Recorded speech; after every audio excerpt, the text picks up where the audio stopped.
Good morning and welcome to AM Agenda. I'm Ashley Gillen. The latest opinion poll out today shows Labor is leaking support to the Greens and suggests the government is struggling to sell some of its key policies to voters. On the question of the war in Afghanistan and Labor's decision to allow asylum seeker children into communities, slightly more voters oppose the government's stance than support it.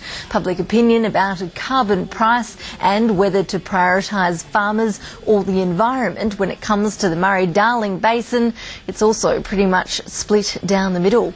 Joining me to help digest the numbers this morning, the Parliamentary Secretary for Agriculture, Fisheries and Forestry, Mike Kelly, and the Manager of Opposition Business in the Senate, Mitch Fifield. Good morning to you both. Good morning, Ashley. Morning, Ashley. Mike Kelly, let's start with you. We see that in the primary vote, the Greens are up to 14%. Labor is down to 34%. Why do you think your party is leaking support to the Greens? Actually, we're early in the election cycle. This is a time when, of course, the government's got to tackle serious issues, work on very important policy agendas for this nation. There will be a long process associated with those whereby we'll be explaining those policies and entering into consultation. So it's not surprising in these early days when you're at the beginning of tackling some of these large policy issues. But certainly, we're in the business of getting on with government. Our focus is on making the right decisions and getting on with the things that need to be done for the future of this country. Well, as you go through that process and make those decisions, is there a push on from the left faction of the party for the government to embrace a shift to the left on social policies? Well, we're a dynamic party that's always looking to improve the way it does business, always looking to analyse our policy agendas and take the feedback from the community and from our members. That's an ongoing process that keeps this party a rich one in terms of how it thinks through policy agendas and how it reflects the interests of the nation. But it wouldn't surprise you that the left faction of the party is looking to have a shift to the left for the party in order to scrape back some of that support we've seen go to the Greens. Well, in the way the party organises itself, you see great reflections of community issues, community attitudes bubbling through those processes. It's a great way for the party to stay in touch with the community, and certainly, we'll work through these things in the normal processes of the party through national conferences and development of policy agendas. But in the meantime, we have a government that's very much focused on dealing with the issues of the here and now. We've got some very important things to tackle for the future of this country, dealing with our health, our skills issues, rolling out the national broadband network, tackling water issues in this country. These are important things. We must get on with those, and we are. I do want to get to some of those issues shortly, but first, Mitch Fifield, the Coalition obviously thinks Labor has already shifted to the left. We've heard various members of your party accusing the government of being the most left-wing since Whitlam, claiming that Bob Brown, the Greens leader, is now the co-Prime Minister.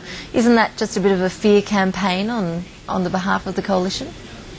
Well, not at all, and I think we've seen the confirmation that Labor's shifting to the left in the gathering at the weekend of the national left faction of the Australian Labor Party.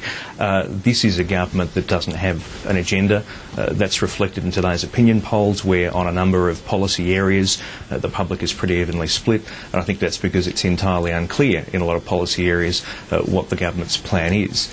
We find ourselves in the quite bizarre and sad situation where Dougie Cameron is in effect the thought leader of the Australian Labor Party, where Dougie Cameron is saying that the Labor Party has to stand for something. And that is a very concerning set of circumstances when you have Doug Cameron as the person who is trying to push the direction that the Labor Party should head in. Looking at your side of politics though, Mitch, on a two-party preferred basis, the Coalition has edged slightly ahead, 51 to 49%, so there's good news for you there. But when it does come to which leader between Julia Gillard and Tony Abbott is more popular, has the highest approval rating, well, Julia Gillard's boosted her lead over Tony Abbott. Why is it, do you think, that Mr Abbott isn't personally cutting through at this stage? Well, I think Tony's numbers are pretty good for an opposition leader. Historically, Prime Ministers tend to head opposition leaders. But I think Tony does have cut-through. That was demonstrated at the election, where the swing was clearly away from the government, where it was the government that was shedding seats. And we've also seen a consistent Nielsen poll today where the vote is still shifting away from the government. So I think Tony's being very effective, pointing out the fact that this government doesn't have a clear and coherent plan in relation to climate change, that this government is all over the place in relation to the mining tax. Do they have a deal with the 3 mining companies or don't they? We just don't know. What's their plan for stopping the votes to come? Tony has been cutting through on these issues, and we're still looking and waiting for the government's response. Well, one of those issues, Mike Kelly, is one that you mentioned before, which is the water issue. In this poll, when we saw the question was asked of voters, do they think farmers or the environment should be prioritised, we saw that a slight majority said that farmers should be. That's not the government's position. In your portfolio, of course, you must be very aware that farmers are still extremely upset about the way